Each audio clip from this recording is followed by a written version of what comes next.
अस्सलाम वालेकुम दोस्तों, अगर आप भी ग्रीन मीटर लगवाए बगैर ही वापडा को बिजली बेचना चाहते हैं और अपना बिल ज़ीरो करना चाहते हैं तो सिर्फ इसका एक ही तरीका है। वो ये है कि अगर आपके किसी हमसाये ने ग्रीन मीटर लगवाया हुआ है तो उसके साथ आप अपनी शेयरिंग करवा सकते हैं। तो एक ही ग्रीन मीटर को आप अपने दोनों घरों के जो इन्वर्टर्स हैं उसके ज़रिए फीडिंग करवा सकते हैं। उसका तरीकाकार ये हो सकता है कि अगर आपने सबसे पहले इसमें ये देखना है कि आपके हमसाये ने कितना लोड वापडा से मंजूर करवा रखा है। तो अगर तो उसने लोड कम मंजूर करवाया हुआ है तो फिर आप ये काम नहीं कर सकते, वरना वापडा वाले आपको फ़ाइन लगाएंगे, पेनल्टी लगाएंगे, आपको नोटिस आएंगे। अगर आपके हमसाये ने ज़्यादा लोड मंजूर करवा रखा है 8 किलोवाट या 10 किलोवाट का, लेकिन उनके पास पैनल्स कम हैं और फीडिंग कम करवा रहे हैं, तो फिर आप ये कर सकते हैं कि आप अपना हाइब्रिड इन्वर्टर जो है उसमें आपने नेट मीटिंग को अनेबल करवा के उस हमसाये के इन्वर्टर के साथ कनेक्ट कर देना है। जो उनके इन्वर्टर की वापडा इनपुट है वही आपके इन्वर्टर की वापडा इनपुट के साथ पैरेलल आपने कर देनी है।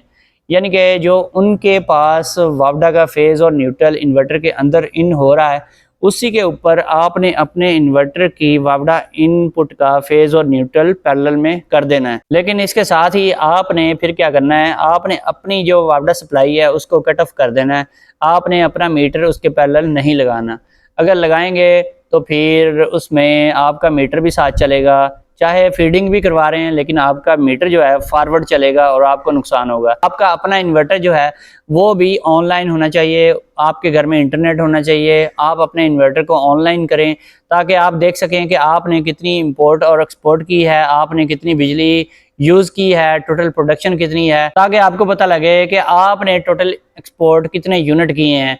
और जब बिल आए तो फिर उसमें आप कैलकुलेशन कर सकते हैं, उसमें पता लग सकता है कि उनके इन्वर्टर ने कितने यूनिट बनाए हैं और आपके इन्वर्टर ने कितने यूनिट एक्सपोर्ट किए हैं। तो इस तरीके से आप किसी भी इन्वर्टर को, चाहे आपके पास एक हाइब्रिड इन्वर्टर है और उनके पास एक बड़ा ऑन ग्रिड इन्वर्टर है, फिर भी आप पैरेलल कर सकते हैं। अगर दोनों हाइब्रिड हैं तो फिर भी आप पैरेलल करवा सकते हैं। इस तरीके से आप सिर्फ एक ग्रीन मीटर को यूज़ करते हुए दोनों इन्वर्टर्स के ज़रिए आप नेट मीटिंग करवा सकते हैं। इसके अलावा ये भी है कि आप अगर किसी हमसाये को बिजली बेचना चाहते हैं, किसी भी आप घर को बिजली दे सकते हैं, आप अपना एक सब मीटर लगा लें, उसमें जो यूनिट्स होंगे वो टोटल काउंट करता रहेगा। कुछ लोग क्या करते हैं कि वहाँ पर एक 10 in 1 डिवाइस लगा देते हैं जो कि प्रोटेक्शन डिवाइस होती है। उसमें वो दो काम करते हैं, एक तो उसमें एम्पेयर लॉक कर देते हैं, दूसरा उसमें यूनिट्स लॉक कर देते हैं, ताकि जो आपका हमसाया है वो एक ख़ास मिकदार से ज़्यादा बिजली इस्तेमाल ना कर सके। उसमें यह है कि अगर आप 1 एम्पेयर लगाकर लॉक कर देंगे तो जैसे ही वो 1 एम्पेयर से ज़्यादा का लोड डालेगा तो उसकी बिजली चंद सेकंड्स के लिए बंद हो जाएगी, उसके बाद दोबारा से ऑन हो जाएगी ऑटोमेटिकली।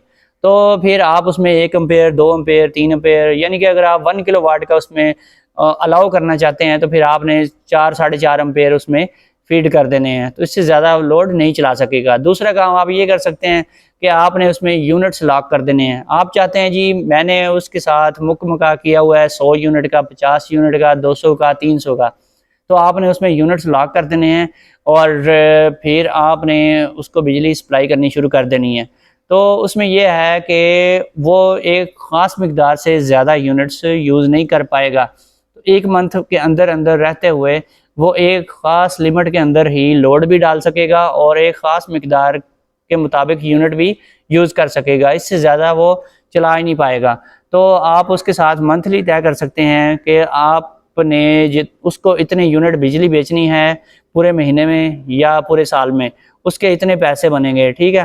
फिक्स बिल आप उससे ले सकते हैं। इस तरीके से आप काम करेंगे तो फिर ये होगा कि आप पैनल्स भी बढ़ा सकते हैं और आप नेट मीटिंग भी करवा सकते हैं। ये वाला आइडिया हर बंदे को सूट नहीं करता, ये स्पेशली उन लोगों के लिए है जिनके पास पैनल्स अपने थोड़े हैं और किसी हमसाये के ज़्यादा लगे हुए हैं। दूसरा वो लोग ये काम कर सकते हैं जिनके पास ट्रिपिंग बहुत ज़्यादा है, जिनके पास ग्रिड में फॉल्ट आ रहा है और वापडा वाले उस फॉल्ट को ठीक नहीं कर रहे। यानी कि फॉल्ट ये आ रहा है कि ओवर वोल्टेज रहते हैं और वोल्टेज जो है ओवर रहने की वजह से आपका जो इन्वर्टर है वो बार बार ट्रिप कर जाता है और सारा दिन नेट मीटिंग नहीं होती प्रॉपर तरीके से।